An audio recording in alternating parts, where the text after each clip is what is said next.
Sorry, Edgar and Dunstan were such good friends. Dunstan was not scared to reprimand Edgar and tell him he was being kinda dumb. Our final topic is the Great Schism. This is a schism, or a split, between the eastern and western sectors of the church.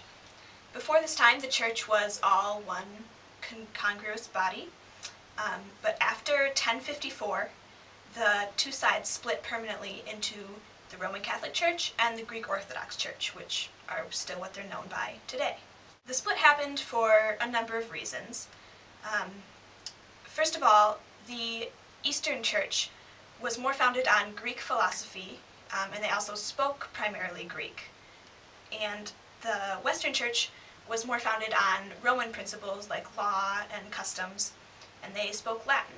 So already we have a disparity between the languages and sort of like their foundation, their philosophical ideas. They also fought over some sort of like petty issues like whether or not to use unleavened bread in communion, or whether or not priests had to be celibate. The main theological difference that they had was regarding the Holy Spirit. The word used to describe this is filioque, which is Latin for "and from the Son." The West added this phrase into the Nicene Creed, and it meant that the Holy Spirit comes from both the Son and the Father.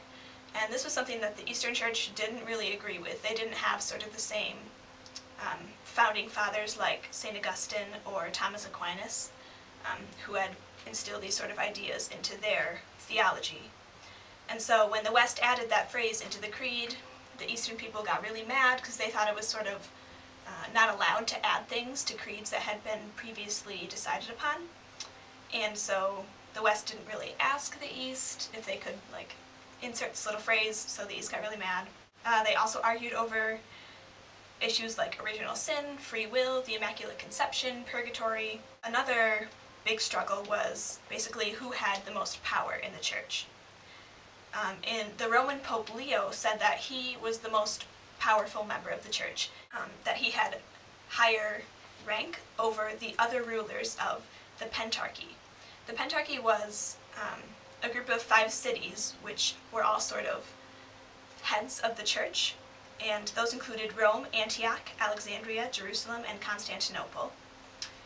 But Pope Leo from Rome said that, you know, he was basically better and more powerful than all those other cities and their leaders, and obviously they didn't like that.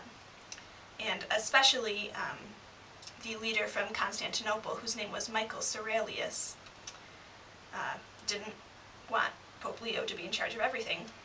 So in 1054, because of all these things that had been building up, they excommunicated each other. Pope Leo and Michael Cerelius were like, "You can't be in my church," and the other guy was like, "Well, you can't be in my church." And so obviously they had to start 2 separate churches, and that is how we get the Greek Orthodox Church and the Roman Catholic Church. In 1965, they sort of recommunicated each other and tried to make things all nice, but the 2 sides still disagree about most things. They're still separate. Our 2 facts. The word filioque means "and of the Son" in Greek. The cities of the Pentarchy were Rome, Antioch, Alexandria, Jerusalem, and Constantinople.